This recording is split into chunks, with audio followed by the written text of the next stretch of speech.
तो आज के लिए मैंने ये टॉपिक है मतलब काफ़ी इजी सा टॉपिक है conditions for interference for sustainable interference. मतलब इसका मतलब ये कि ऐसा इंटरफेरेंस जो बस मतलब कंटिन्यूस रहे, चलता रहे और उसका इम्पैक्ट कम ना हो।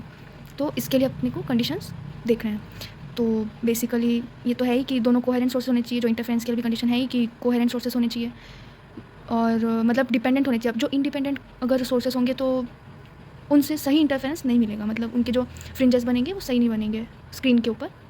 Okay, then next is sources with same wavelength, मतलब मोनोक्रोमेटिक सोर्स होना चाहिए। मतलब ऐसा सोर्स जो सेम वेवलेंथ की लाइट इमिट करे, ऐसा सोर्स होना चाहिए। मतलब इसमें वैसे अपन, हाँ, इसका एक रीज़न है कि क्यों मोनोक्रोमेटिक ही यूज़ करेंगे। अभी समझो अगर अपन इसके जगह पे वाइट लाइट यूज़ कर रहे हैं तो उस वाइट लाइट से ये होगा कि इसमें जो अपने को फ्रिंजेस जो है मिलेंगे वो कलरफुल मिलेंगे, जो कि होने चाहिए ब्लैक एंड वाइट। सो अपन इसमें सिर्फ मोनोक्रोमेटिक ही यूज़ करेंगे। ये मैंने आपको रीज़न बता दिया कि मोनोक्रोमेटिक क्यों यूज़ करेंगे। ठीक है, now next third one is equal और ऑलमोस्ट इक्वल एम्पलीट्यूड्स, ये होने चाहिए। अभी समझो ये दो वेव्स है, ये वेव 1, ये वेव 2।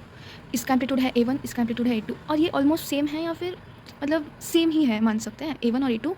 ये जो यहाँ मैंने लिखा है कि A1 A2 equals to A। तो जो पता ही कि कंस्ट्रक्टिव इंटरफेरेंस जो होता है इसके अंदर एम्पलीट्यूड जो होता है वो ऐड हो जाता है, इसलिए उसको कंस्ट्रक्टिव बोलते हैं क्योंकि एम्पलीट्यूड कंस्ट्रक्ट होता है। ठीक है, तो ये है टोटल एम्पलीट्यूड और ये उन दोनों इंडिविजुअल वेव्स का एम्पलीट्यूड। सो टोटल एम्पलीट्यूड इसका होगा A1 प्लस A2 और पता ही कि दोनों सेम है तो ये 2A हो जाएगा और इंटेंसिटी हो जाएगी इसकी 4A² जो मैक्सिमम है। और कंस्ट्रक्टिव के लिए वैसे भी जो एम्पलीट्यूड जो इंटेंसिटी होती है वो मैक्सिमम होती है। नाउ फॉर डिस्ट्रक्टिव इंटरफेरेंस इसका एम्पलीट्यूड डिक्रीज़ होगा या मतलब सब्सट्रैक्ट होगा। सो ये टोटल जो इसका एम्पलीट्यूड है, फाइनल एम्पलीट्यूड ये हो जाएगा A1 माइनस A2 मतलब 0 हो जाएगा और ये मिनिमम इसकी इंटेंसिटी होगी।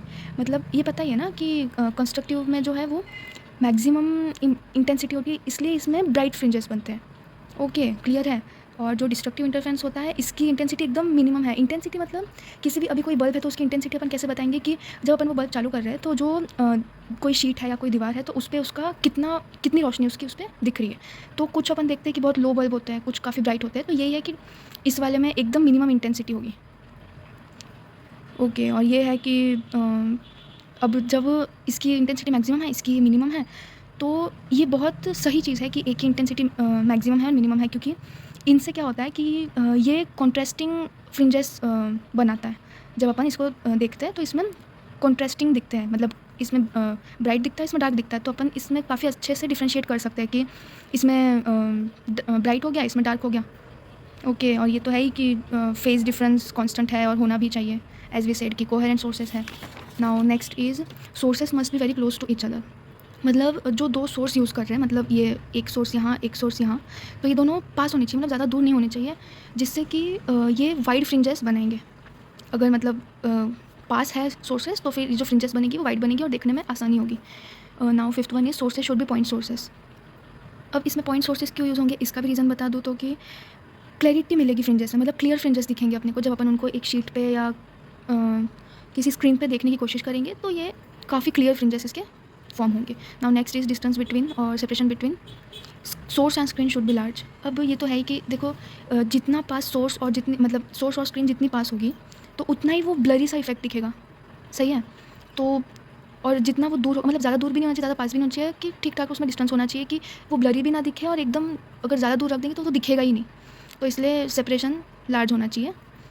Now next one is two interfering wave should have same direction of propagation. This is most important point, क्योंकि देखो जब कोई दो वेव्स है तो उनका अगर डायरेक्शन ऑफ प्रोपोगेशन सेम है तभी तो वो इंटरफेयर होगी आगे जाके। मतलब समझो कोई किसी का ये है, मतलब ऐसा है और किसी का अलग है, तो वो इंटरफेयर तो कैसे ही होगी ना, इसलिए इन दोनों का डायरेक्शन प्रोपोगेशन सेम होना चाहिए। Now next and last point is कि इनका जो स्टेट ऑफ पोलराइजेशन है वेव्स का दोनों का वो सेम ही होना चाहिए, क्योंकि अब चीज़ ये है, देखो मैंने यहाँ पे रीज़न भी लिख दिया है कि क्यों सेम होनी चाहिए, क्योंकि ऑब्वियसली कोई चीज़ है, अभी ये लिखा है तो इसका पीछे कोई रीज़न होगा तभी ये लिखा है कि हाँ।